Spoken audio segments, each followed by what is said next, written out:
Hello, everyone. This is Vinnieart. I'm the creator of City of Venus, co-creator of Through the Woods, co-creator of The Ghostly Manor on Howling Hill. Tonight we have on Brian Christgau and his book Six Gun Gorilla. We're supposed to also have Ben and Outlaw Nights, but when he shows up, or if he shows up, then we'll pop him on as well.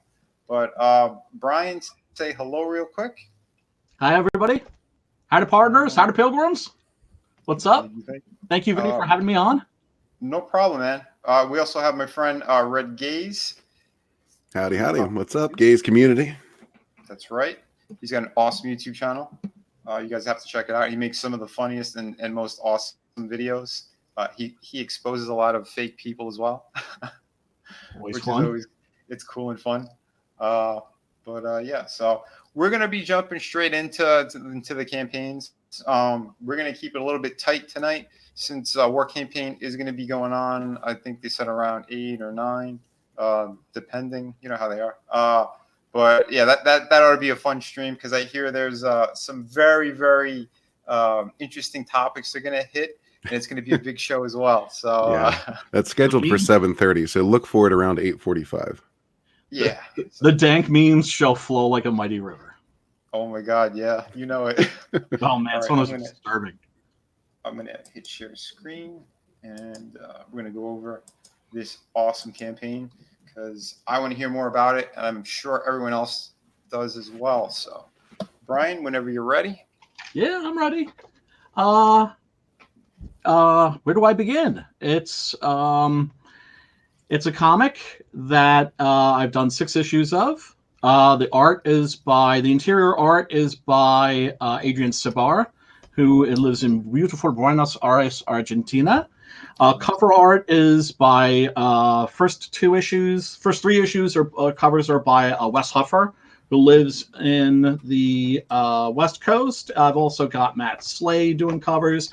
Kanan White did an absolutely stunning cover you can check out if you scroll down at some point. Yeah, his is really cool too. Yeah, Antonio Bryce was also telling me that. Yeah, I believe you were on his stream as well, right? Yep. He was the very first guy to reach out to me, actually, and have me on his stream. So, Antonio, if you're watching, big ups to you, man. Very, very grateful to him and Clint Stoker, too. Yeah, and now you're part of that group of people I'm very, very grateful towards. Oh, my pleasure, man. As soon as I saw images of this book, I'm like, dude, it looks so cool.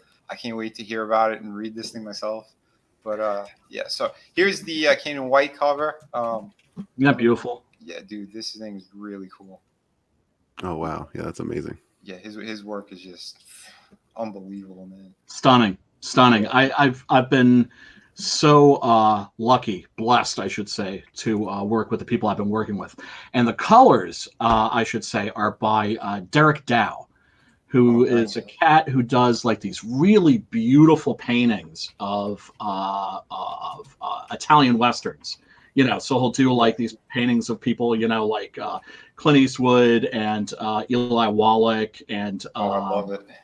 Lee Van Cleef, you know, just beautiful, stunning stuff. Man, I mean, I grew up on all that kind of stuff, so yeah, I'm me down too. for it. Me too. Yeah, you know, I grew up on westerns, and the Italian ones especially have always held a very special place in my heart because there's something very eccentric about them. There's something very apocalyptic about them, and something, of course, very stylish about them. Oh, absolutely, man. Even down to the music with Morricone. I mean, everything was captured so perfectly, man. Sergio Leone, I think, was a master. And they also encapsulate the whole speak with purpose thing, you know. Totally. Nobody speaks in that unless they actually have something to say. Exactly. Oh, absolutely. Clint Eastwood, who was the, I think, 7th choice to play the man with no name. You know, I think first they wanted Henry Fonda, and then they wanted Charles Bronson. Everybody turned it down.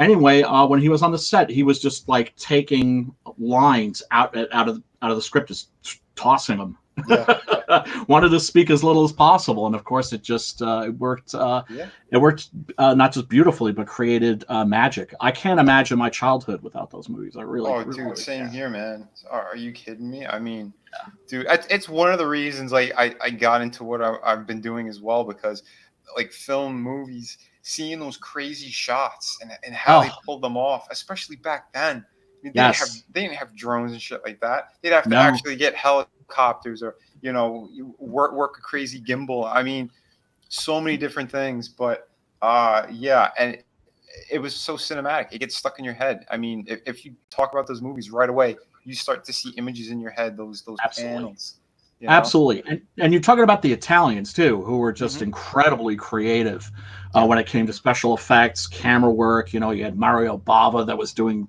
things that were just, optical illusions that were just astounding. And Leone, the Italians, of course, they grew up on the American Westerns. yep, And then Leone saw a samurai movie because the Japanese also grew up on our westerns. Everybody grew up on American westerns. yeah, So the samurai movies were, inspired by the American westerns, and the early Italian westerns. Those are all basically like copies of American westerns.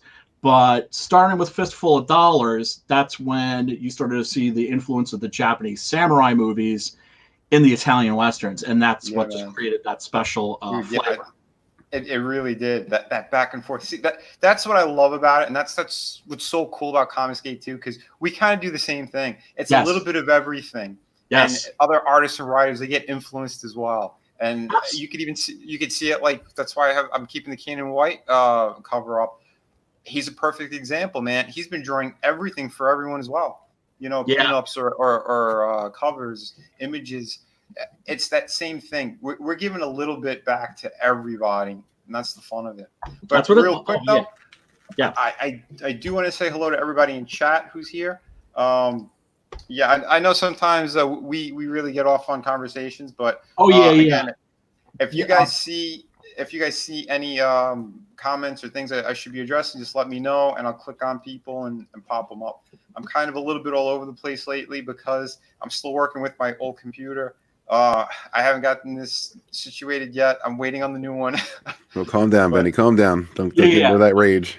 And let me things just will be interject. better.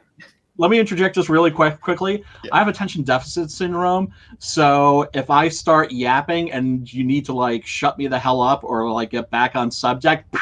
crack that whip, baby. It's all good. Somebody threw a rock. No. Oh, real quick, 1 second. I got to show you something special that I got. Yeah. Uh-oh. Talking about Ennio Morricone. No, it has nothing to do with my genitals. This isn't War Campaign here. Check this out. This is a ticket to see Ennio Morricone live in concert. Oh wow. Unfortunately, what happened was he ended up slipping a disc, and the show was canceled. Oh shit. But I kept the ticket, and I'm Dude. never throwing this. I can't bring myself to throw this out, man. No, you can't. Yeah, you Can't gotta do hang it. on to that. Got to, man. Like, I almost saw Ennio Morricone live. Damn it. Damn it. Did you see where they fixed up the cemetery from the In Good, the Bad, and the Almeria, Ugly? right? Huh? In Almeria, in Spain, right? Yeah. Dude, I think they had a whole documentary on it. That's right. I haven't seen that yet. What is that called? Oh, dude, I forgot the name of it. I gotta find that. I saw it, I think, like That's 6 months ago or something. that's holy ground. That's sacred ground. Oh, absolutely, man. They restored everything, and then Oh, they held like they had a screening, and they had him come on. Yeah, they had a couple of people. Oh. Clint Eastwood actually, he did a video message for them, for everyone there. Nice. Yeah, dude, it was crazy. Really good Oh stuff. wow. Yeah, Oh, if you it's get a so chance, beautiful. you got to look it up. I'm sorry, I don't remember the name of it. It was a while No, ago. I'll look it up. Trust me, because I remember hearing something about it a while ago. And yeah, I mean that's holy ground. That's right up there with like the Monroeville Mall from the original Dawn of the Dead, as far as I'm concerned. Oh yeah, dude. Sacred territory. Absolutely, man. But yeah, we have Adam Post out there. We got Drew. Yo, Adam. Yo, Noah. Drew. Yeah, we got a lot of good people here. Peter, I think he said he was going to be dropping by in a little bit. But yeah, dude, we got Doc Salem in the house. Oh, hell yeah. What's up, Preston? We should definitely talk a little bit about his book, because I think the last time I checked, his campaign was at 17%, and that ain't right. Yeah, man. He's a really good dude, and his project looks amazing. It looks amazing. Oh, it really does. You know I mean, it's like Doc Savage, like, plus Victor Frankenstein, or Victor Frankenstein, like, as Doc Savage. Sold. Yeah. Thanks. Yeah, you know what? I think I'm gonna drop them a link. If you're still around, we'll try to get you on here as well. We definitely need to promote that book, because absolutely. It looks spectacular. Do you want me to say a little bit about the plot to Six Gun Gorilla? Yeah, man. Yeah. We're gonna go back up to the top real quick though. Who did this cover? That's Adrian Sibar. Beautiful. The guy who, yeah, and that's he said he wanted to do a cover, since all the covers are by other artists, and I was thinking, like, damn, in issue 7, Kumba, that's the name of the Six Gun Gorilla, is rocking a Gatling gun, and I thought, like, wow, wouldn't it be great if we could do like an homage to this old Mike Zeck Punisher poster? Yeah. And so I sent him the picture, and he totally modeled it after that Mike Zeck classic, and it just came out just ferocious, man. Beautiful. Yeah, Beautiful. I know the one you're talking about too. Yeah, no, he killed it. Yeah, he did. And he's a lot of fun to work with. I'm not a script Nazi. I'm not someone who is like, well, you gotta follow everything I write in my script. It's a back and forth. Right. So sometimes he'll come up with ideas, things I hadn't thought of that will lead to me changing the dialogue in the script. We always try to find like a happy medium. We always try to meet each other halfway and end up with a style that's that we're both going to be happy and satisfied with. It's not about ego. It's always about the book. Man. Yeah, no, trust me. I know. I work with my brother on a couple of projects here and there. I know exactly how it goes. And you have to give. It has to be a back and forth. Especially, it depends on the artist, it depends on the writer. But you want to have that great immersion of both people. It's a collaborative medium. Oh, totally, man. Totally. Speaking of which, we got Preston. Oh, hey. Hey, buddy. What's up, man? It's always about ego. No, it's about glory, my friend. It's about glory and ego. Hey, man. Yeah, we'll pull up your campaign too in a little bit. Seriously, it looks amazing. Yeah, Thanks, man. I appreciate it. It does. I'm digging Six Gun Gorilla though. If I had Thanks, more brother. cash, I would back it. That's at the moment. Oh, dude. Trust me, until I got like a big cash infusion from my campaign, I couldn't back a lot of people's projects. Now I'm just backing like crazy. So, and anybody, I also tell my friends, like, if they don't back it, that's cool. I'm not gonna like look at them funny the next time I run it. Right. Yeah.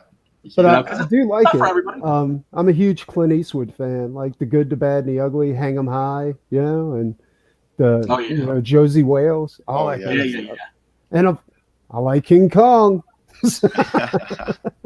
That's the origin of this. That's where it started for me. It was the original King Kong and Mighty Joe Young. In fact, there's a little. I'm not going to say that that Mighty Joe Young was an inspiration. I'll just come right out and say it.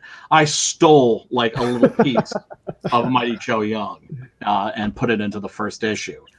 I love those, man. Dude. Like, you guys really came close to that Punisher cover. Like, that's pretty iconic. Yeah. Right? Yeah, no, Adrian killed it, man. See, that's what I love about working with great artists. I'm not good at selling myself, but working with these incredible artists, I can sell them. Yeah. And say, like, without like boasting, like, that's freaking awesome. Like, how can you look at that and not pick that up off like the shelf, That's exactly it, man. Yeah, super lucky. The energy that's in this guy's work is so cool. But Yes. definitely tell us about the story. Give people who are listening a little bit more about what the story is and where it's going. Okay. The story opens in Eastern Congo in the year 1849. Opens with a baby gorilla who is orphaned when a big game hunter, a British game hunter, a Alan Quatermain type, shows up and just butchers his entire troop, his entire family. He's found alive, clinging to his dead mother, and is taken as a prize and put aboard a boat to Europe. And a kindly circus owner, con artist really, named Professor Malloy, wins him in a card game. And this is at the behest of his daughter, little daughter Abigail. Here's the Mighty Joe Young part, who sees him and falls in love with him, just has to have him. So to please his daughter, he wins him in a card game, cheating, and ends up bringing him to America and incorporating him in his circus, Professor Malloy's marvelous circus of frontier wonders. And then we flash forward to Texas in 1866, and Kumba, that's the name of our six-gun gorilla. He's grown to maturity, and he has become the star of the circus because they crafted. I go into the origin of these later in the story. They've crafted a pair of giant six guns for him and taught him how to be a pistolero, how to do gun tricks. So it's so it's it's like the ultimate novelty act. Oh yeah. And but meanwhile, he's also been raised as part of the family. And the war is going on. His sister Abigail, the little girl who wanted him in the first place, she's grown up, and the two of them, they want to go east. They want to go to New York. They want to see the big city. But Professor Malloy, their father, is like, that's where the Civil War is happening. That's where people are butchering each other in record numbers. Mm-hmm. So, and like the good, the bad, and the ugly, you see the Civil War being fought in Texas. That never happened. It was mostly, up north and to the east where most of the fighting was. Mm-hmm. But so, he's like, no, we're not going there. We're going to avoid the war. But of course, as he points out, wars have a funny way of killing people that have absolutely nothing to do with them. Yeah. And so what happens is there's a Italian-German immigrant named Giuliano Schmidt, who has been working as a spy for the Union. And he's done some digging, and he's found something out that he wasn't supposed to find out. And he ends up on the run from a gang of ruthless killers. The baddest knife-throwing cutthroats you've ever met. And they're led by a infamous scalp hunter by the name of Gravesend. And Giuliano gets wounded in a fight with these cutthroats. And he stows away on the supply wagon of the circus as they're leaving town. Eventually, Gravesend catches wind of this, and he exacts a really terrible revenge.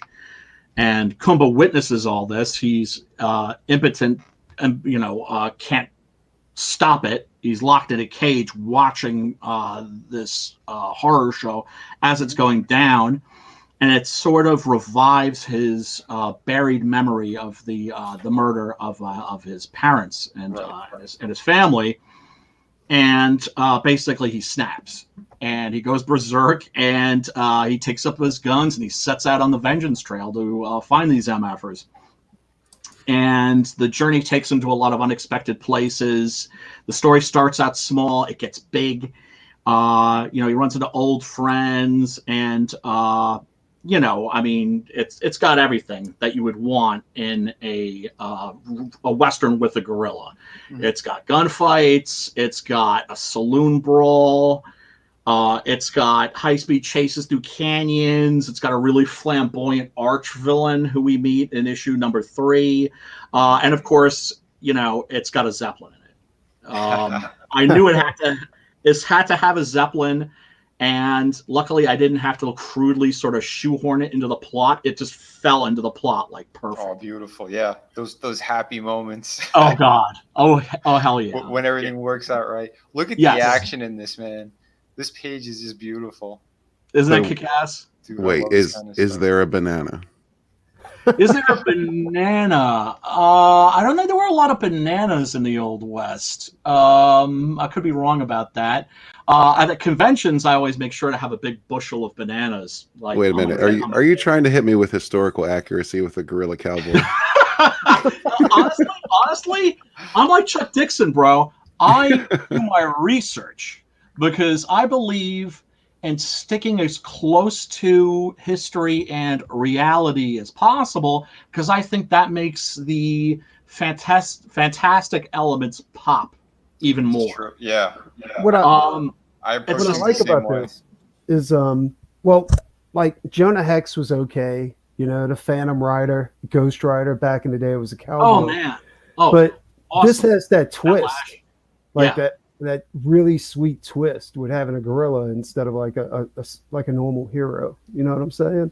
And I think this separates it from all the other westerns that were made in the comics. This might be what brings back westerns into modern comics. I would love that. I would love that. I know my brother had an amazing story that he had written out. He did it like a movie script though. But yeah, eventually we're going to get to it as well. Trust me, when I see stuff like this, it pushes me further in that direction. Well, you know what's interesting about Comicsgate? I've noticed there's a lot of retro projects. There's a lot of people doing things like Westerns, sword and sorcery, a lot of 1920s pulp style stuff. Yeah. I'm loving the horror and monster themed comics that are coming out. Doc Salem looks kick ass. Oh, it does. Monster MD, Merry Boys looks amazing. You're right. I never thought about it, but you're absolutely right. I think it might be because like modern comics suck so bad. Yes, we're trying to subconsciously reach into the past to bring back some goodness.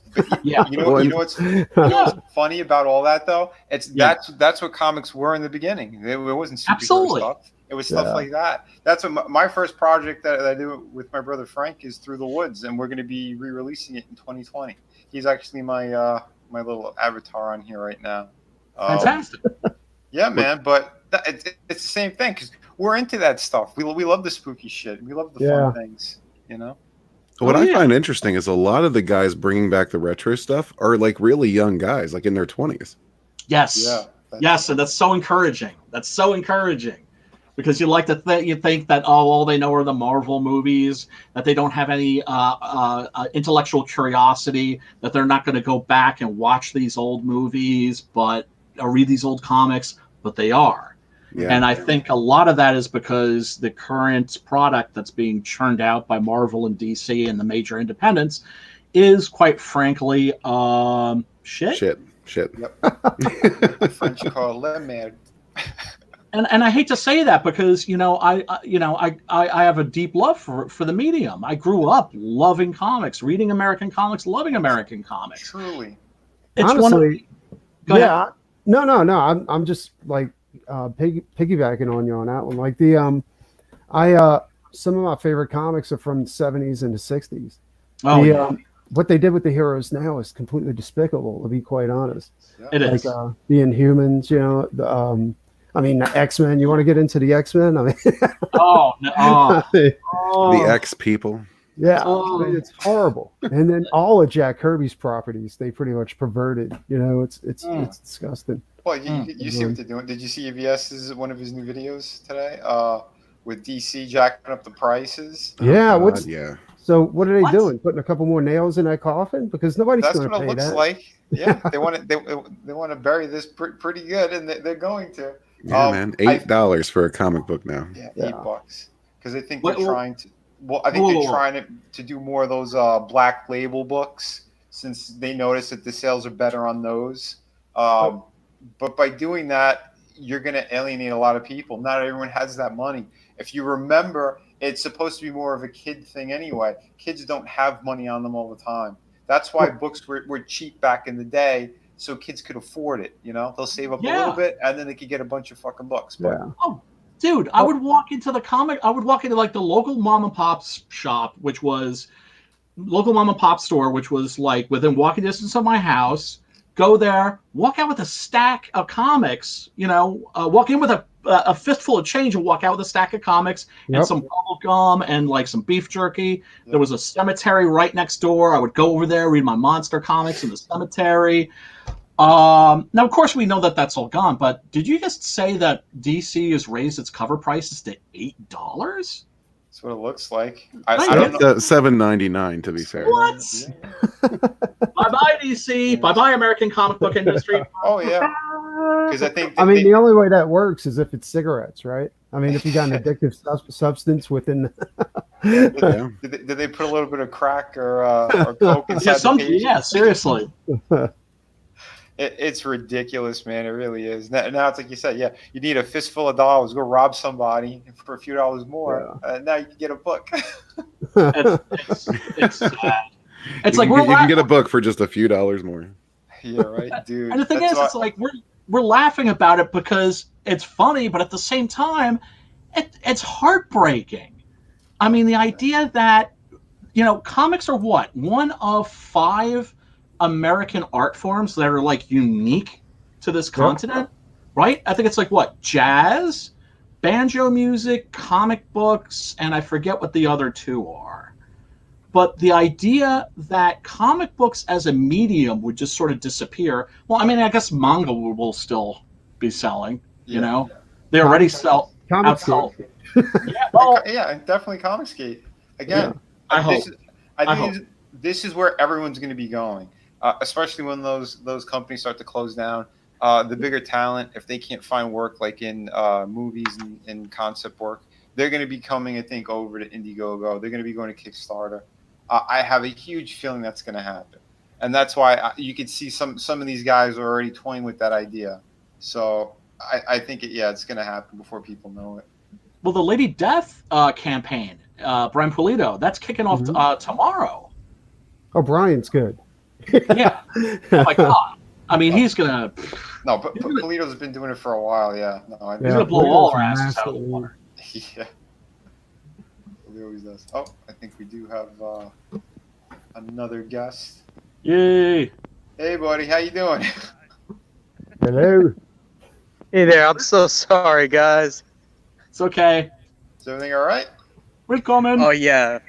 Yeah, no, of course, I had computer problems right as we were starting. Oh, I know how that goes.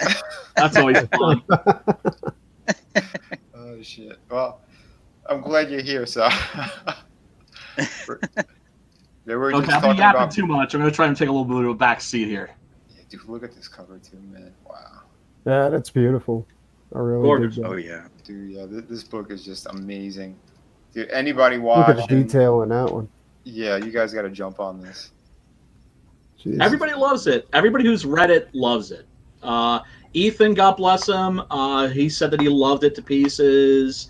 Cecil said he loved it to pieces. Everybody who reads it likes it. I can honestly say that. That's a good thing, man. Yeah, Ethan was just telling me that today, too, that he had gotten my book, and he said he really liked it. He said it was beautiful. Oh, yeah, man. I was floored by that. No, it's really cool, man, especially when you get props from people of that caliber. Yes. And that kind of background. Dude, It's amazing. But, man, you got praise from Ethan. Come on, people. Check out this stuff. This book is just, wow. It's going to be like 155 pages for like $25. Dude, that's a crazy good price. I think so. Nice, man. Are you using that printer I told you about? I have checked them out. I haven't begun the process yet, but I'm definitely going to look and compare. I wish people were a little more open about the process of actually printing and shipping your books. I understand people don't want to give like free advertising, but I think we need to help each other out where that's concerned. Yeah, I think Yes. so too, man. But dude, Oh, you got an action figure too? Oh yeah, check them out. Oh, hold on, There's we'll the blow you up. We'll blow you up. Damn. Is it mass produced or you just have one of them?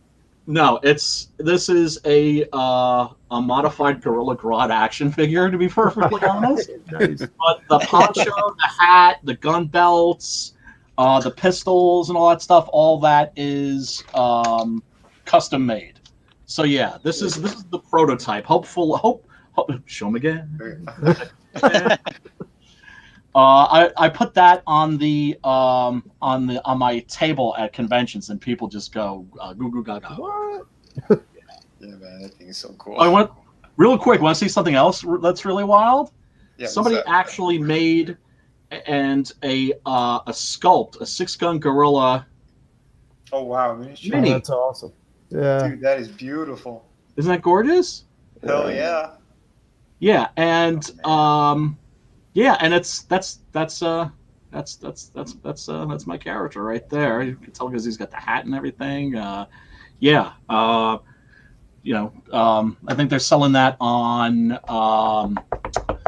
what is it? Reaper Minis, and Oh, beautiful, man. I don't get a piece of that, but that's okay because that's cool. The character's in the public domain. I was just I don't know, humbled, flattered is the word that somebody actually made that. So Well, I know that White Holiday, he's got one as well. He's got a miniature of his character Ardana. You guys need to set up a play date. almost definitely. I'm good at painting these suckers too, so I haven't painted that one yet. Yeah, man, no, that thing looked cool. I love that kind of stuff. Well, Yeah, me too. because I came from the toy world anyway, but nice stuff, man. All right, let me go. We'll go back up to the tiers real quick. Oh, and there's the trailer too. If you want to play that, or if you can. I mean, I don't. Yeah, I can't Entirely really. up to you. Yeah, no, not No on worries. this computer. I can't. It always buffers. No worries. Again, though, once I get my better computer, I should be able to do all that stuff. That's all good. But yeah, folks, if you go to the page, click on that and watch the trailer because it's badass. I promise. Yeah, I've seen it. absolutely. You got some great animation on there too. Like Thanks. it looks Thanks. like a motion comic. Yep. Totally, man. That thing is cool. But yeah, tell us real quick about the tiers, and then we'll jump on to the next book. Okay. The tiers. You can either get it as a digital download for $10. The featured perk is the graphic novel. I mean, I always like to say trade paperback, but sometimes people don't know what you're talking about. So, but graphic novel, Mhm. you're going to get the 155 or so page graphic novel trade paperback, along with Gorilla Biscuits, which is a scrapbook. Scrapbook is going to have, illustrations, stuff that didn't end up in the comic book, the original concept drawings, script samples, script to page, convention pictures, just anything I can think of to just throw in there. Oh, that kind of stuff's really good. I like that. Well, I'm hoping it's also going to be educational and inspirational to other creators. I want them to see that they can do this too. Mm-hmm. So I want them to see that they can do this too, that this isn't some kind of pipe dream. And I want to demystify the process of making a comic book and also, of doing the whole convention circuit as well. Yeah. Yeah. Because that's a great way to get the word out. Yeah, it is a great way to get the word out for sure. It's just, lately I've had my own issues with how I kind of view conventions. Where they've been going. Let's say. God, yeah. They've changed a lot, but we'll leave I'll that tell you what, discussion for another stream, and I'll have you back on for that as well. Thanks, that'd be great.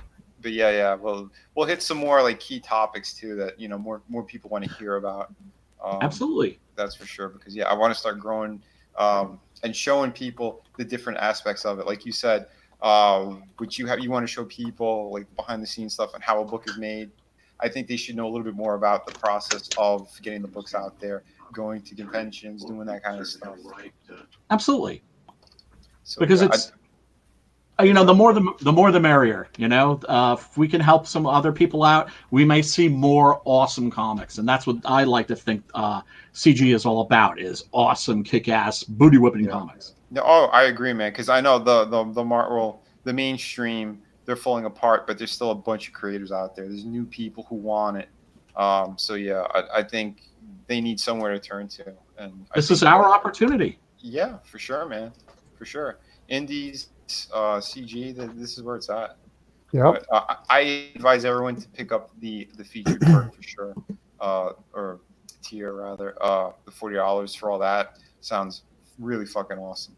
But if you're a little bit tighter in the wallet, and you just want the book itself, it looks like it's just $25, which is very, very cool. You get the graphic novel with the PDF combo. It's for another $5. And then there is the floppy pack. That means that you're going to get all that other stuff and also some of these convention extras. That is cool. Oh, that's cool. So I'll throw those in there. And then, oh God, yeah, then there's like the Looney Tunes perk at the very bottom because I just had to do that. If somebody is completely bonkers and wants to drop $800, I will mail you all my convention crap. That means the cardboard standee, the banner, this funky little thing right here, that bad boy, and anything else I can think just to throw in that sucker. So, yeah, that's amazing, man. I had to. I know nobody in their right mind is gonna buy that perk, but I had to put it out there. Well, you never know. You never know when there's a high roller that just goes, "Wow, I really like this project altogether." And get a custom figure, a 6 foot tall cardboard standee. Dude, that's pretty cool. Oh, shipping on that is going to be brutal if somebody buys it. Oh yeah, I'm sure. Oh, crazy, man. All right, very cool. Guys, I'm sorry. Just give me 1 sec. I gotta duck out and come back in. No problem, man. Yeah, no worries. No worries. Yeah, we'll jump to Doc Salem while we. I was about to say. It's getting late. Let's get to some of the other creators. Yeah. Just give me a second. I'll pull that up. No, I thought it was just fun popping in, hanging out. Oh no, dude, we definitely got to show your project. Are you kidding me? Oh, without a doubt. Do it. Why do you think I sent you a link as well, silly? I dare you. Go for it. No. He was just messing with you. Get out. Oh yeah, you're making the place smell bad. We're just showing it quick, and now, all right, I'm gonna boot you. Showed it. Yeah, man, go for it. You played a video. Like, it would be better to do that than have me describe Again, the project. I wish I could, but my you can't. so bad right now. No, I told you it buffers. It doesn't play. Oh wow, that sucks. Yeah. All right. I got a couple more days and my better computer's coming, so then I could do all that stuff. You're all right. Okay, so Doc Salem. Doc Salem is a retelling of Mary Shelley's Frankenstein. It's about Victor von Frankenstein, who discovers the elixir of life. Combined with electricity, he can create life. He sets out to create a god, but instead he creates a monster. His creation turns on him and beats him within an inch of his life. His trusty assistant Igor comes along and injects Dr. Frankenstein with the elixir. But because Igor didn't complete the process, Dr. Frankenstein spends decades in a healing sleep. When he finally awakes, it's the present, and things have changed wildly. Monsters have taken over the underworld, and so the name Frankenstein is outlawed because of the damage that his monster did while he was asleep. Right. And Dr. Frankenstein takes on the mantle of Doc Salem to make amends for the transgressions his monster committed upon civilization. And the way he does that is he hunts down rogue monsters and brings them to justice or kills them. And that's That is it in a cool. nutshell. But- Yeah, man, dude. I like that concept a lot. This book looks beautiful. The work you put into it is so fucking cool. Well, I'm a detail guy, so and I draw my pages like twice the size of anybody else. Like I do 15 by 23 rather than 11 by 17. Wow. And then because when you shrink it down, you condense all the detail into the page. I learned that by watching Arthur Adams and a few other artists. Jack Kirby. Yeah, Jack Kirby too. I got his Thor masterpiece book where it's got all his original pages in it. He also, if anybody's interested, the first 10 pages of Doc Salem are available on the Indiegogo, where you can go ahead and download it and view it, test it out, kick the tires, see if you like it. Oh wow. Excellent idea. Where do you All go the to, flashbacks where do you go are to done find in a- that? Huh? All the way at the top. Oh shit. Yeah, right there. Oh yeah, there's a link right there. People, Yeah. check this out, man. You gotta. And That is- I also recently, like today, I changed the feature perk to the collector's pack too, where you get all the alternate covers plus the main cover and the ashcan. And I also made a few extra perks to where you can just get the alternate covers individually. Oh, So nice. you don't have to get the collector's pack to go ahead and get them. Oh, very cool, Beautiful. man.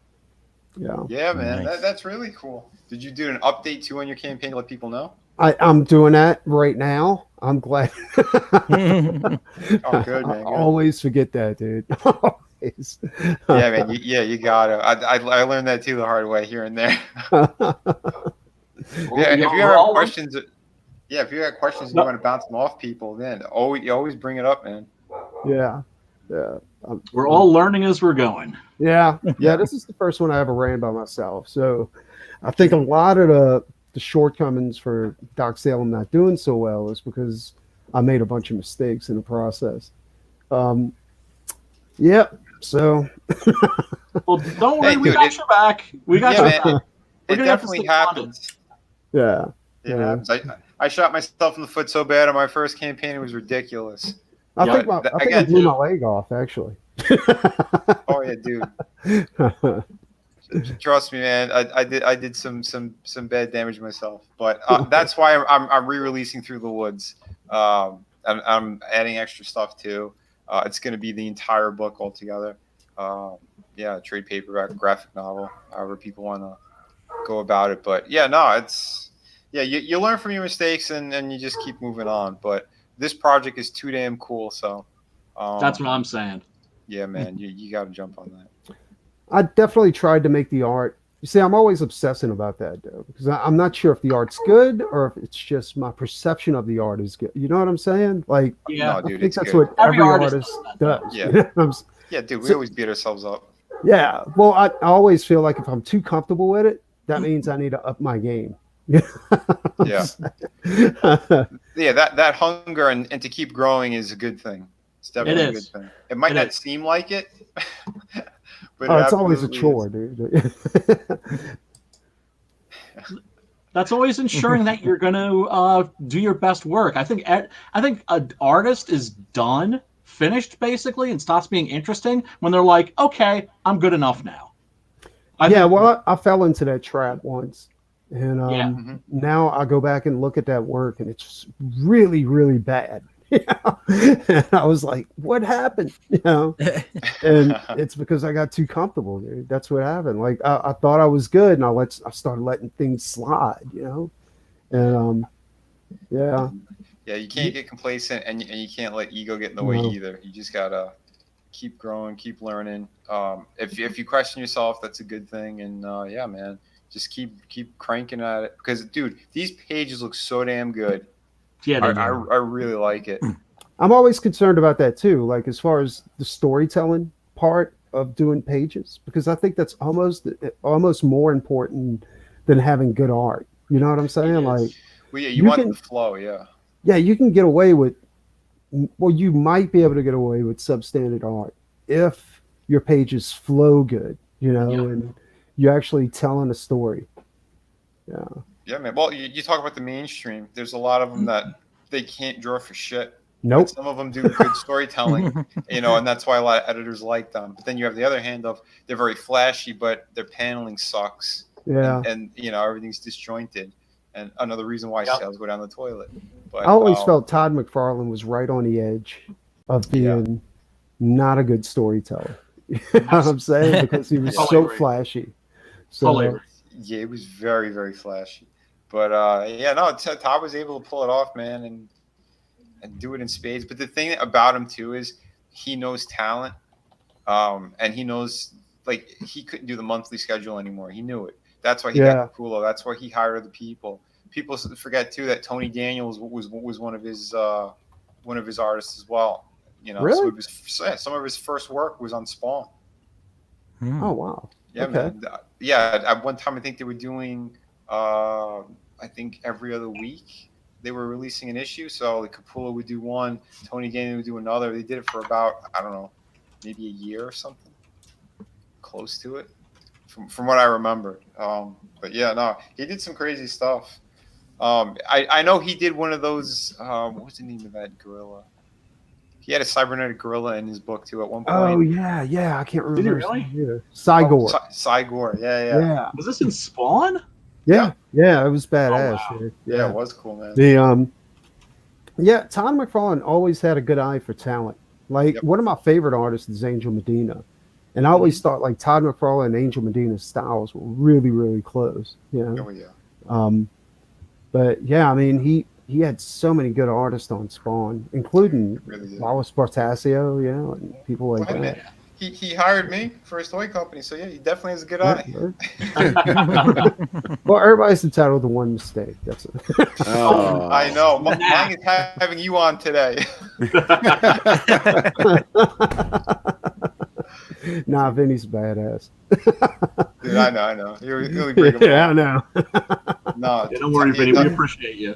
Todd's a good dude, man. Oh yeah, you know how many people have brought figures up to me at conventions for me to sign, which I Get thought out was of here. You serious? really cool because That's fantastic. yeah, because they'd have to see it. Like if the promoter, if they know some of the stuff I did, or they asked me like what toys did you work on, they would put it up on the website. So then people, if they had them, they would bring them in. That's so cool. Yeah, Did you actually design a toy, like sculpt it, or what was your role at Todd Toys? Like, I did like all the turnaround drawings. I came oh, up okay. I came up with like entire lines of figures. So, Really? yeah, the Dark Age line. Oh wow. They That wanted. is awesome. That's some Yeah. of my favorite Without a doubt. McFarlane toys. Oh, dude, it was crazy because we were also like we got into the Japanese figures at the time because they had all crazy articulation, and we Yeah. tried to implement them into the design of those figures. Dude, yeah, it was crazy. I mean, back then I was like 19, 19 or 20. When I did like the majority of those figure designs, In which the was 90s? really crazy That's so because cool. yeah, man, they saw how much of a fan I was of Todd and all that stuff. Uh-huh. And they wanted like that Dark Age line in particular. They wanted it to have a flavor of a miniseries comic that he did.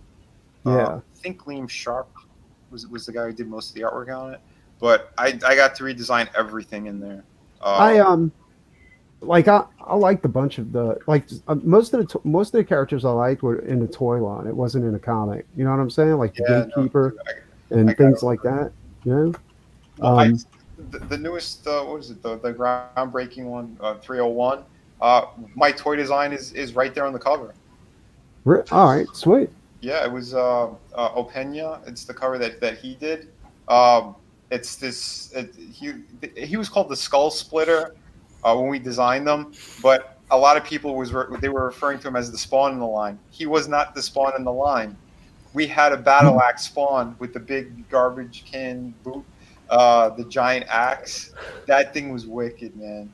But this guy, the Skull Splitter, was supposed to be like the enemy of his. So yeah, no, I got to design that thing and work with some of the sculptors on it. Like talking about the details we were going to put into it. That shit was crazy. But to see it like all these years later on the record-breaking cover, I was like, "Fuck yeah!" Nice. He should have just hired me. Seriously. I would have done it.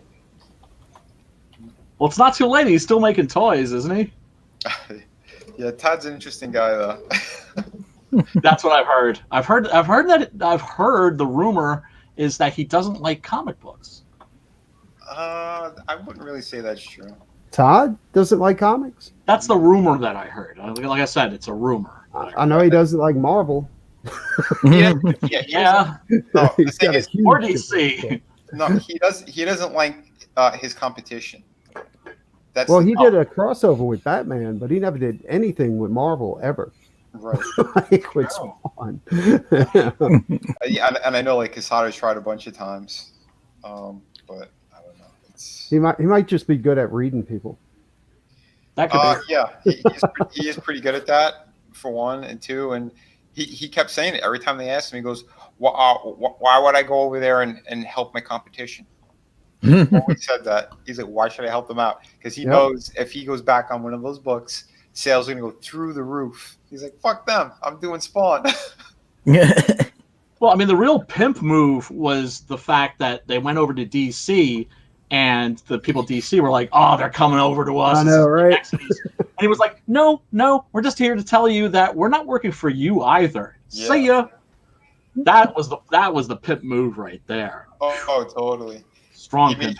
made sure you got all the big wigs in the room. But yeah, he can definitely get very vulgar when he wants to. Badass, man. Yeah, he's funny as shit.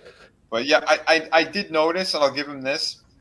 I do think he's grooming himself to be like sort of the next Stan Lee with how he approaches people and how he deals with fans at conventions. Because I know Marvel does not have anyone there that could do that, but Todd was good friends with Stan, and I noticed over the years he's developed more of this.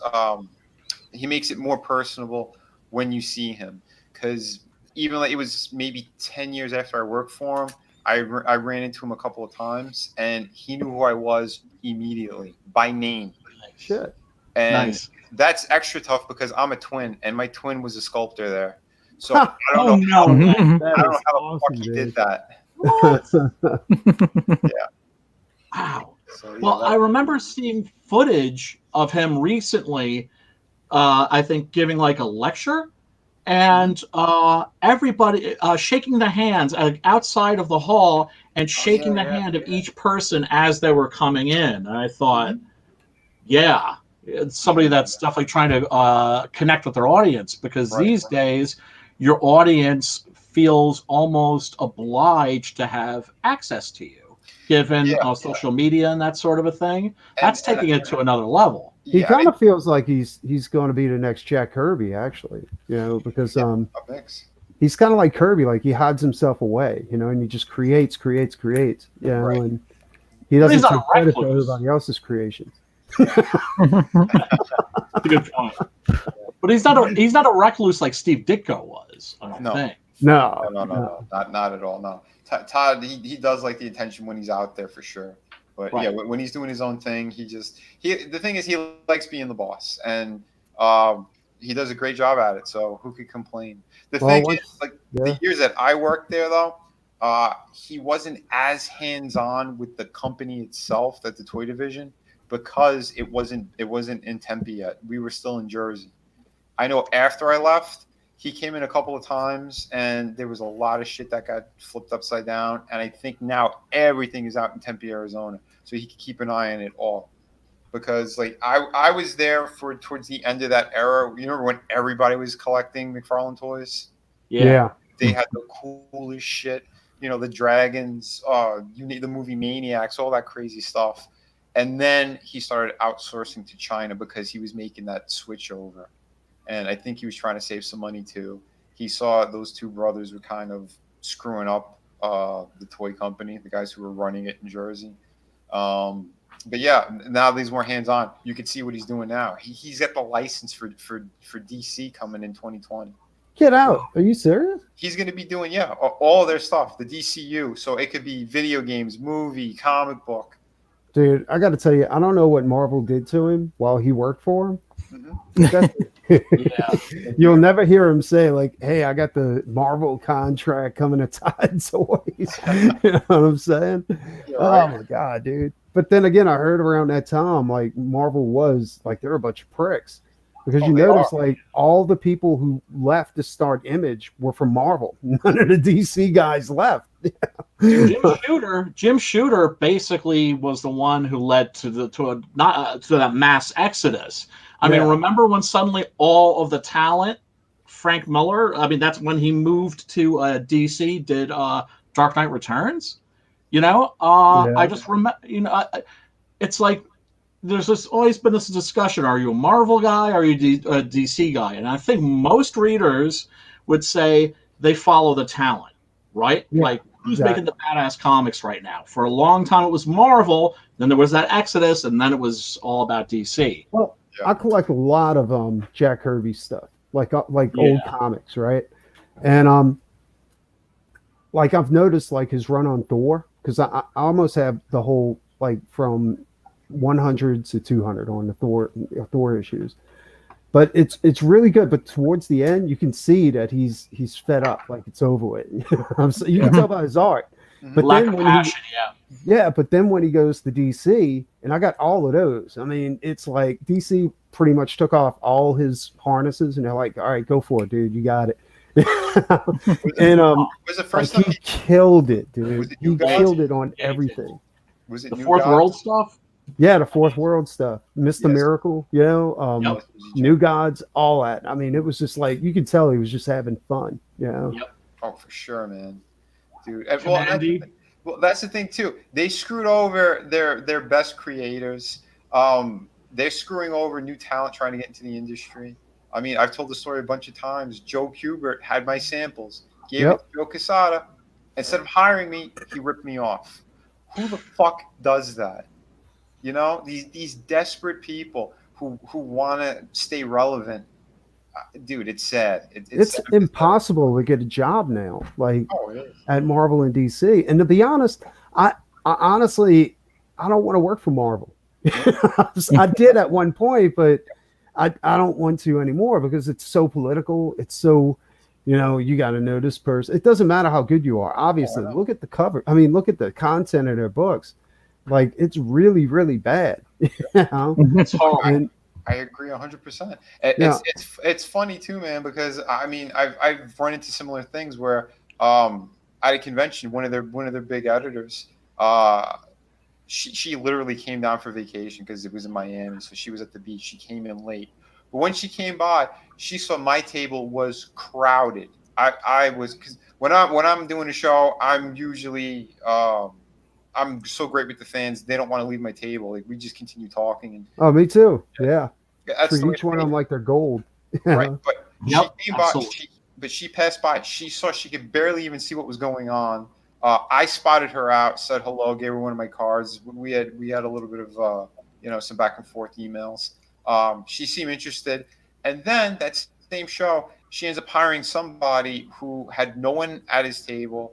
He was very, very bad with people. Like seriously, he had no proper interactions. He was rude to people as well, which made no sense. But She he hired, knew her cousin. Max Mustachio. possible, I don't know, but yeah, that guy was getting work, and me she ignored. I'm like, and that makes no sense because the guy didn't even do interiors. So it's like I'm like a workhorse. I mean, most people know I've been pumping out books all over the place. You don't want to hire that kind of talent. You don't want the people, someone who has a crowd around them. No, we'll go with the odd person who's out in the corner there, because maybe his covers could sell a handful more books. What? That's called artistic. Was this person maybe like a albino Eskimo lesbian? Was that it? It's possible. Dude, A diversity hire, it takes all kinds. Who the hell really knows? But yeah, I mean, I mean, but not to say that person's work was bad either. right. probably was. Yeah, good stuff. This work was all right, but it wasn't necessarily comic book. It was more like a street kind of painted style. It was different. Graffiti. Eh, You can say it. I mean, it looked like crap, right? not really. I know the person, but no, I don't want to talk shit. Like the guy's work is still pretty good. If I say the name, people would recognize him. But again, why just have somebody like that? Why don't you want to make people read the stories? Not that they're spending all this money. They flip through it and go, the artwork shit, story shit, and then boom, no one goes back in the comic shop. It's retarded. It is. Dude, Yeah, it is. Totally is. Their model is broken, every way you look at it. But I'm rambling on a bit. Let's show. Let's show. Back to that Salem. Yeah, back Six-Gun Gorilla, and let's jump to Outlaw Nights. I know we've gone on a little bit now, so I'm just gonna pop out to get a tea refill. I'll be right back. no problem, man. Sure. Hey, how you doing tonight? I'm doing well. Very cool. Yeah, man. Yeah, tell us about your book. Tell us the story, where your characters are going, where your story's going. Let people know why they should pick up this book. Well, alrighty. Well, this is going to be issue number 1 of 6, hopefully. Although I'd like to keep it going longer than that, to be perfectly honest. But it depends on reception, really. Outlaw Nights.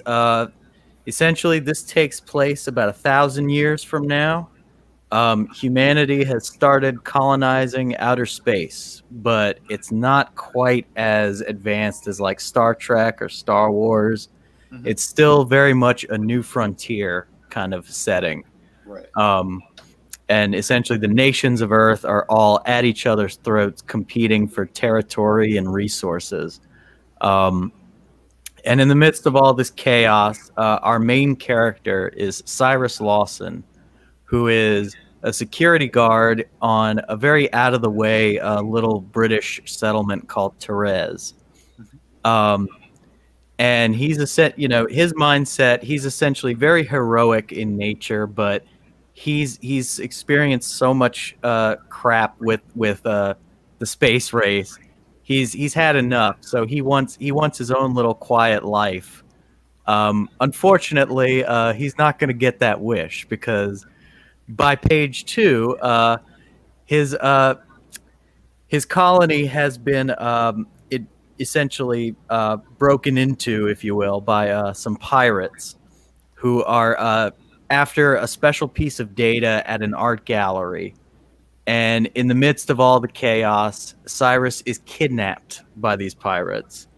And so his naturally heroic self has to sort of learn to overcome his inherent prejudices towards pirates and criminals and the like.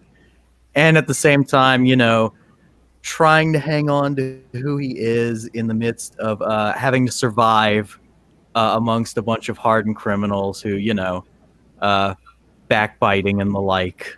Yeah, because it looks like the pirates are the type of people who are going to be surviving in this new world. Oh, yeah, absolutely. And it's all, adapt. And the ones he's with, the crew of Hazard, they're not the worst of the worst. They're pretty decent guys. The best of the worst. Yeah, it's and Was actually that crew up here? Yeah. Okay. Nice. And that's Cyrus on the far left there. Mm-hmm. And that's Kodiak in the middle. He's sort of like the head of the gunner team, which is sort of attack and defense for the ship. Next to him is Serpent, who is the quartermaster. He's basically the second in command on the ship, and he's also the ship's resident con man.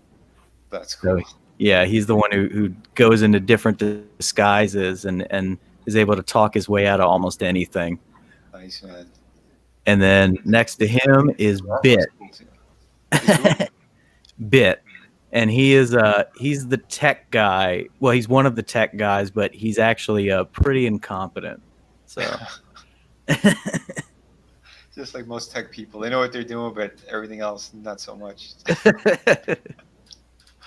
Oh shit, that's cool though, man. Yeah, the artwork looks really good in this. Absolutely. That's a Render Contender is doing the artwork for this book, and I couldn't have asked for a better artist. That's cool. Nice stuff, man. We got nice violence in here too. That's our villain of the 6-issue arc. That is Taurus. He's a captain of the Magdalena, and he's a very good foil for Ivory, who's the captain of Hazard. Because Ivory is a little more. Well, let me put it this way: Ivory's not going to cut off your arm if you make a mistake. Right. But Taurus, not so much. Yeah. That mistake being vaping. Yeah. Oh shit. That's funny. Dude, Yeah, it looks cool.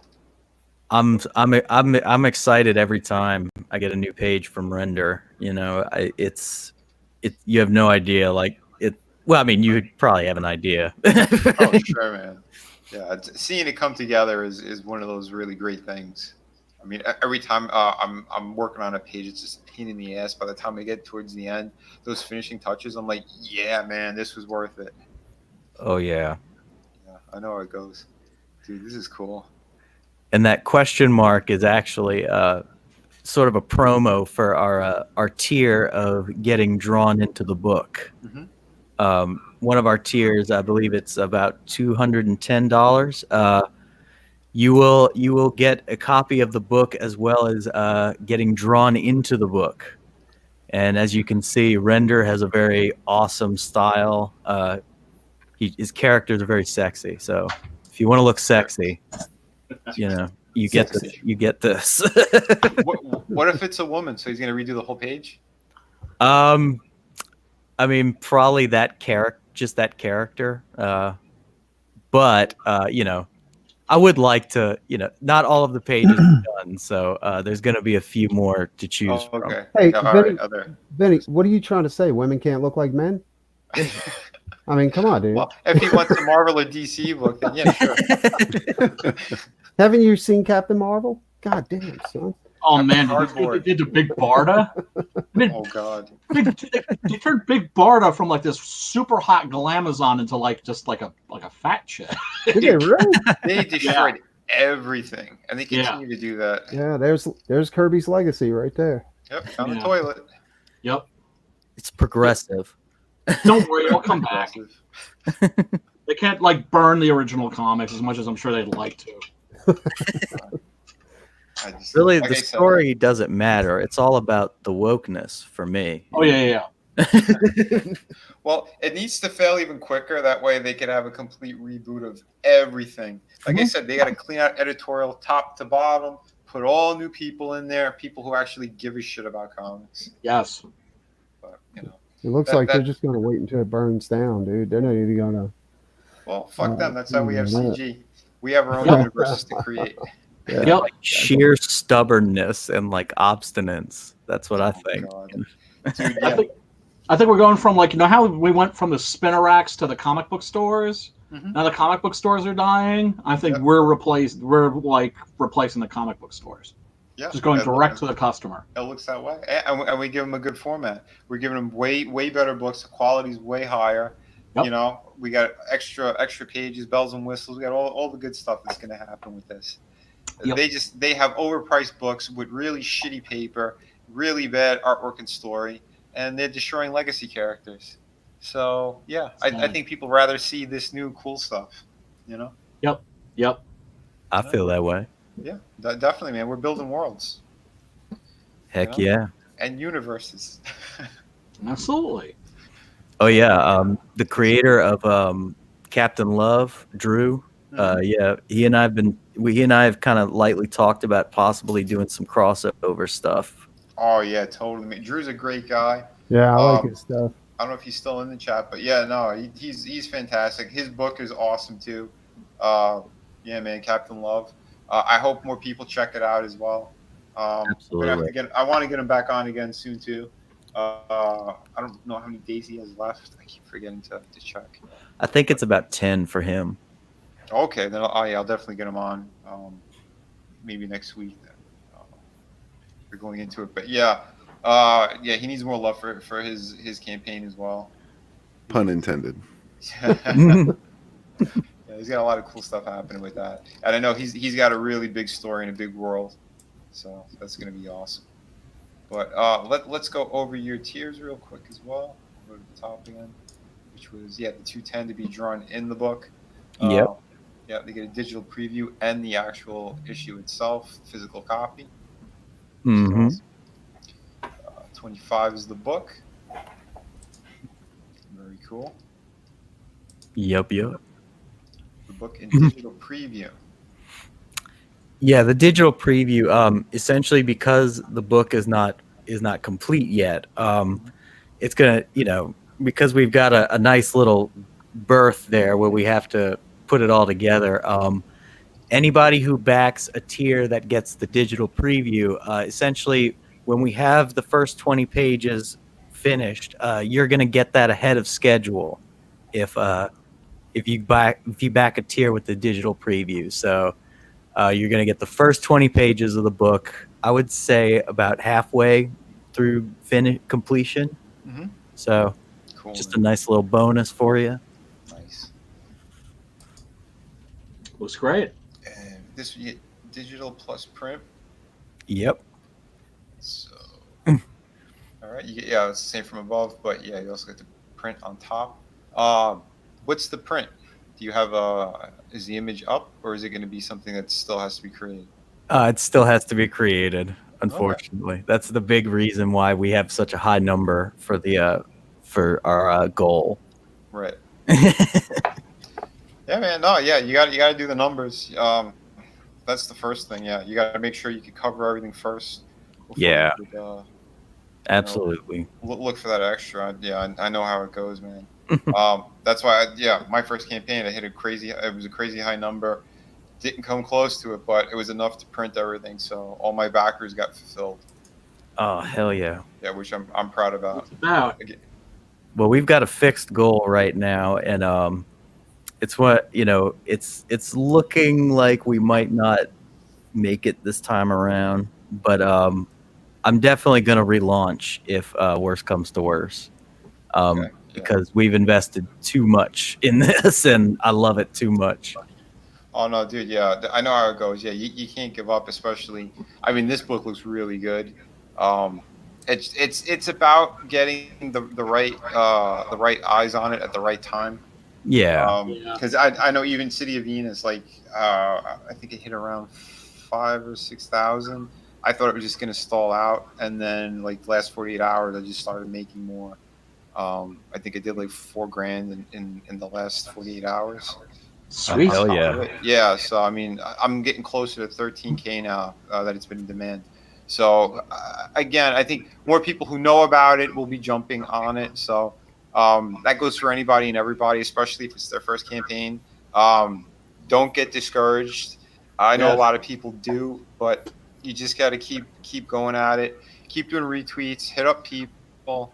Try not to annoy them too much, but if you come at it in a friendly way, and that you're just looking for that extra help, usually you'll get it, because most of us do want to help each other, like right out of the gate. Absolutely. Bless you. Thank you. Cool. But yeah, that's what it's all about: is a community of creators helping each other. And also, I just wanted to say really quick, my first 2 campaigns were a disaster, and on the third one it finally clicked. So definitely be prepared to relaunch if you don't make a goal on this. Was it all Absolutely. 6-gun gorilla? Like all your past campaigns, was that 6-gun gorilla too? Or? Yeah. Oh, yeah. okay, cool. Yeah, I tried to fund. First, I tried funding the 7th issue. That was a disaster. And just recently, I ran the same exact campaign, except my goal was 15,000, and because I was hoping to make enough money to bankroll the next volume. Yeah. But didn't make it. Came close. Well, no, I only made about, I think, 1,500 or something like that. The sweet spot seems to be about 3,000. And then once you make that goal, that seems to give people a sense of reassurance. They know that they're going to get their book So then everybody else suddenly just starts jumping in. Yeah. Yeah, you definitely have to. Yeah, you gotta let people know certain things too. Yeah, like especially if it doesn't look like your goals being met, you have to inform them whether or not they will be getting their books. If it's 100%, you know they're still going to be getting their books, then say it everywhere as many times as you can. Yeah. Because that's the thing. If they hear something negative on a campaign or something, or if it might not, they might not get their books. They're not going to be as inclined to back the project. They'll be like, oh, maybe I'll wait then. Or if they hear someone say, I'm definitely going to be redoing it later, then yeah, like they feel like the money I dropped, is that going to be in limbo now? Is it just going to be returned to me? What's going on? Right. You have to keep people up to date on absolutely everything. Yeah, that's one thing I learned too on all that stuff. This is why, like at the I think it's pretty much like at the top of my campaign, it says all the art's finished. You know, it's everything's completed. It's just a matter of sending it to the printer. Right, for sure, man. But yeah, no, that's what it comes down to. Yeah, see, I won't launch a campaign unless the project is at least 90% completed. That's just me right now. But yeah, because I want people to know that as soon as like the campaign's done going, that they're gonna get their books almost immediately. It's just I get my money from Indiegogo, then I go straight to the printer. And yeah, when I receive them, sign them, pack them, mail them. So that's kind of the model I've been going with so far. Oh yeah. And let me tell you, it's been tough. It's been really fucking tough because I have so many other obligations as well. So see it done if you can, as much as you can. I'd say unless you really have a special niche, if it's like your first time or one of your first two campaigns or something, yeah, try to get the majority of it done. It's going to help you more. That's where you have a little bit more sway, I think, since a lot of us are pretty much unknowns, or we barely made a splash anywhere. They need to know that the book is done, it's ready, or whatever other bells and whistles you have. What you have to offer, you got to let people know that's your in sort of. Well, that's what I've learned anyway. Let me jump real quick to my campaign. City of Venus, Dead City. This one is doing pretty well. We're still in demand. Yeah, I also have on this campaign, I mean, it is a post-apocalyptic story. Most people know this already. It's about these survivors trying, well, to survive in a world that's completely barren of technology, power sources. Everything's pretty much destroyed except for the floating city in the sky and all the evil ultra elite who live there. And these people, what they want to do is they want to prolong their lives. So if they find any of the scavengers, and we're talking about tens, I mean, it's very bleak. But if they're found, they get experimented on. And these experiments almost always fail. So they toss them back down. So you'll see people who kind of look like zombies or monsters. It's because of what had happened to them.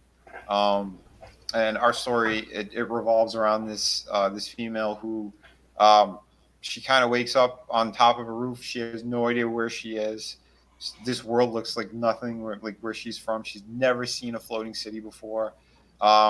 She's kind of lost, but she has like this bracelet that is like stuck on her arm. She doesn't know what it is, how it got there. Again, like the reader is going to be taking this journey with the main character. So I throw people into it kind of immediately. The opening of the book, I have like a couple of paragraphs to kind of let you know about the world. So you kind of know what to expect, going into it, almost like the rules of the world, and how it kind of got to this place. And then, yeah, you just straight up with the main character, and there's a lot of action, like right from the get-go. She finds one of these survivors, and then they kind of get put in a tight situation. But again, like I wanted people to go straight into the action first, and then I slowly start to reveal more of the story. Issue 2 is going to start to be like my oversized issues in page count. This one I went more of kind of like a standard comic book. It's 32 pages front cover to back. I put extra stuff in there, behind the scenes sketches, things like that. But from here on out, almost all my projects going to be at least like 48 pages. I'm gonna, if I can aim for more, I'm gonna aim for more. Yeah, so the chapter 2 is gonna have more of the main character's background, kind of how she got there. There's gonna be science in here. There's gonna be a lot of experimentations and other cool surprises. So like you see some of these that sort of look like zombies. They're not exactly, but there's going to be different factions of them as well. So there's going to be some that are like they got like this kind of tech on them, or other things that I'm going to leave as a surprise, because some of them are so dangerous. They're even quarantined in this, like in a certain area, because of how messed up they are. So yeah. This looks fantastic. Oh, thanks, man. It looks gorgeous as hell. Yeah. And Yeah, tech zombie. and I love the idea that you're telling it kind of like as a amnesia thriller. Yeah, at least for the first one, yeah. Right. And then we're gonna slowly get a little bit more into it, but there's gonna be plenty of twists and turns, because this story I've had in my head for a while. It is kind of like that look of the ultra elite, those hidden people who always want to separate the rich from the poor, that type of thing.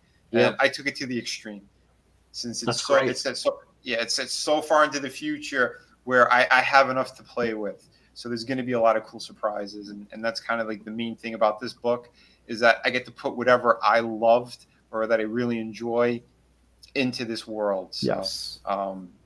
that's one of the main things about it, is it always keeps things fresh, at least for me. Since I jump all over the place with the projects that I work on, like I told you, my brother has a cool Western story that I'm dying to get to. I had a ghost story. This is a futuristic story. I'm literally working on a pirate book right now. Aww. Yeah, that's one that I was gonna launch that before I launched City of Venus, but I had a good opportunity. Ethan helped me out, getting me on his show for one of my art books, and the following day he was gonna do another one, and he wanted like this new group of CG guys. So I said, you know what? I took the rest of the day. I set up this campaign in a day, and yeah, I just I launched it. But the book is completed.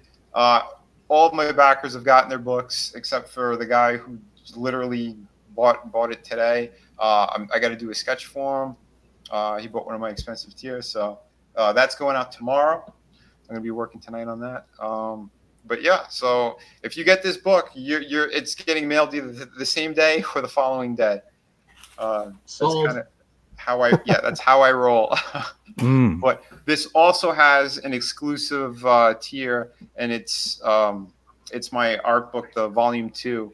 So this is 52 pages of all kind of beautiful, full colored, full rendered artwork. I have pinups, superhero stuff, movie things, games, you name it, it's in here. And again, same high quality. It's the same size as the comic book.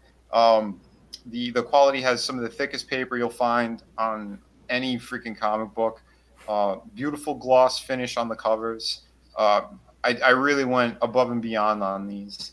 The printer I found were fantastic, so I'm going to keep using them. And everyone who's backed this, they've told me as soon as they got it, they fell in love with the quality. So I'm keeping these guys as long as I can. All right.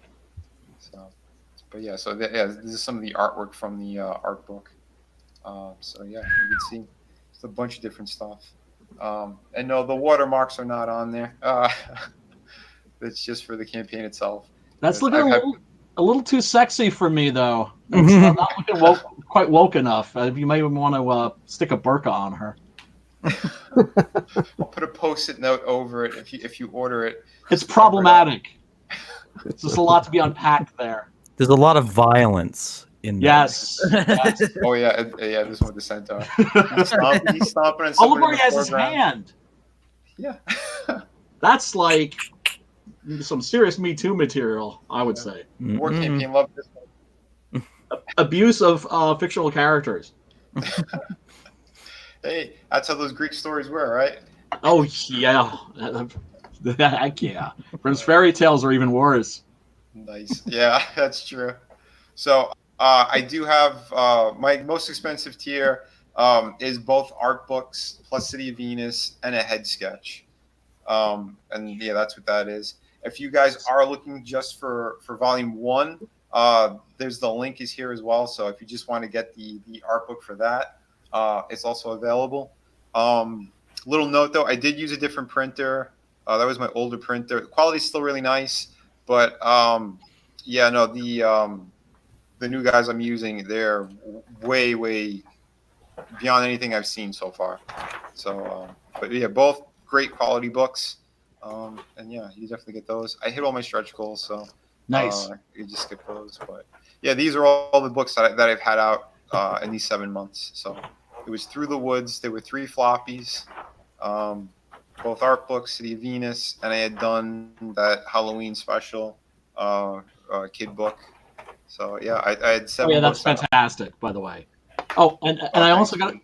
and can I just say, if you order a book from Vinny, that shit arrives like within layer upon layer upon. I mean, I thought like I was peeling off all these layers of cardboard. It was like a freaking onion. So that thing comes safe. You are not going to find a so much as like a yeah, no. It's your book will arrive in pristine condition. Is what I'm saying. Thanks, man. Yeah, no, I make sure that everybody's books are very secure. Yeah, man, you guys are paying for it, so I'm making sure it gets delivered the right way. Um, but oh yeah, yeah, this is the quality of sketch. Oh, it's a detailed drawing, but that's what you get with my 2 most expensive tiers. So yeah, it's the backboard of an actual comic book. So that's the size. So it's like Silver Nice. Age.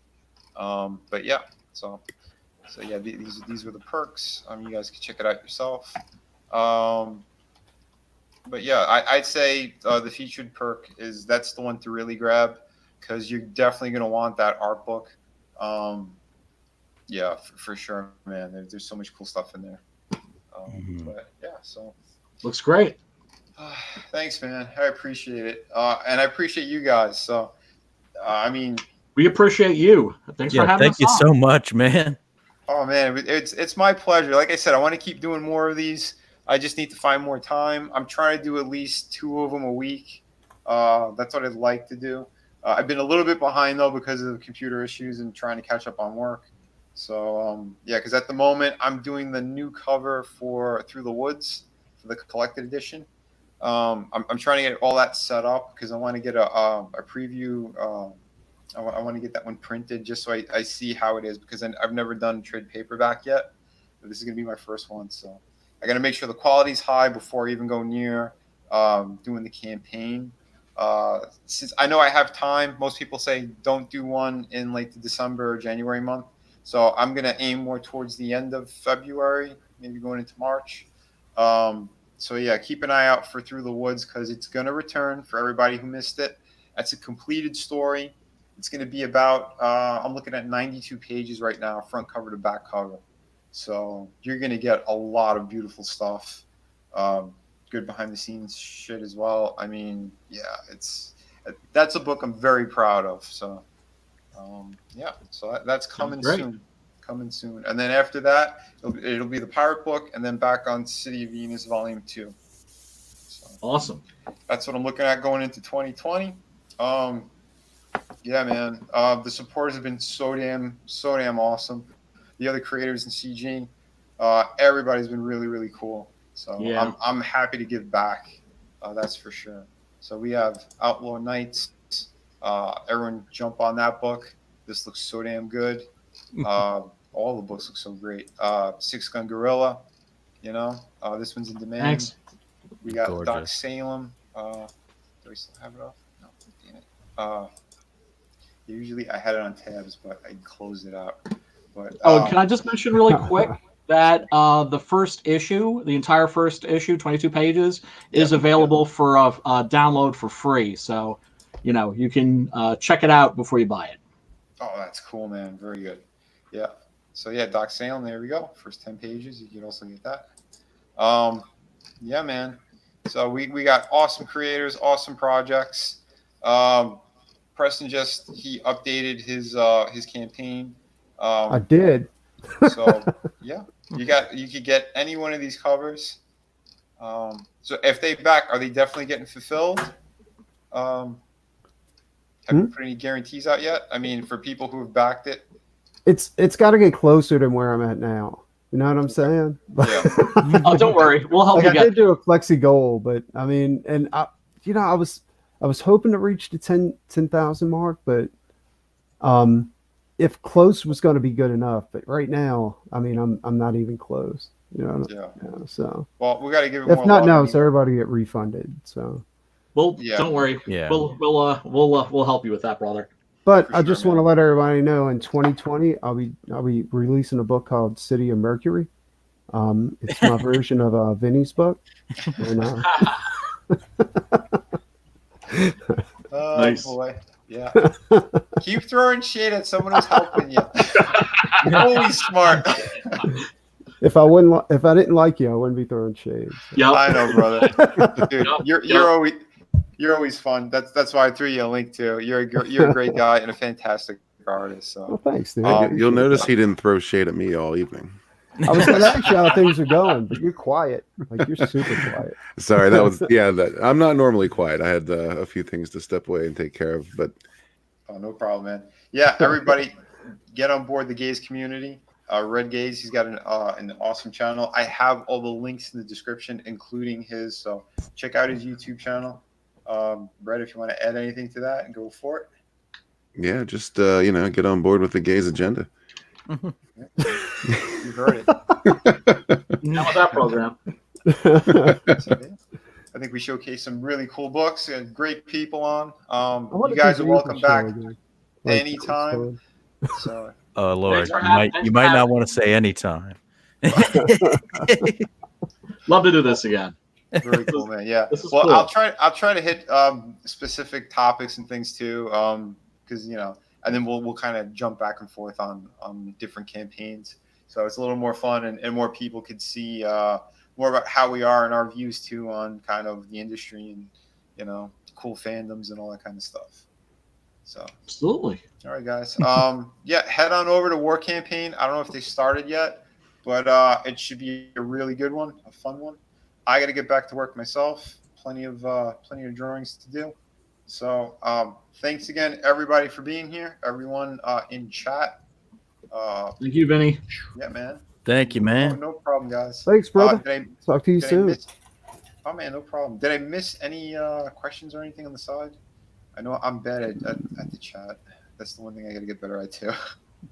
Fuse? Did you get the Fuse? His final words, or I mean, yeah, anything you want to add? Yeah, go for it. back Outlaw Nights, issue number 1. 48 pages, fully colored, badass space pirates, badass world building, awesome lore. 10 years in the making in my mind. Looks badass. Nice, man. Yeah, very cool. All right, guys. Cool, man. All right, everyone good? Yeah. Fantastic. All Yep. right. Everyone, Right. have a great night. Remember, be kind to one another. Later. Absolutely. Yeah. Peace. Peace, love, and soul.